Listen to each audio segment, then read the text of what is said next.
My name is Erika Hobbs, and I am presenting my Pecha today on measures to prevent further Ebola outbreak in West Africa and the U.S.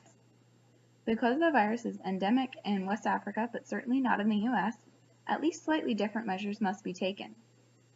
One of the most cost-effective measures for reducing transmission and thus outbreak is the provision and promotion of hand-washing stations with soap. Another debatably cost-effective preventive measure involves ramping up the number of skilled healthcare workers where Ebola is endemic.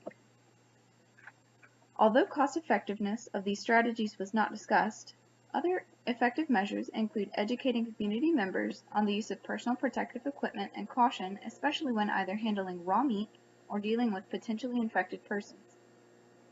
Additional education should center around hygiene, safe and prompt burial of the deceased victims, and what warning signs to look for in both oneself and those with whom one interacts.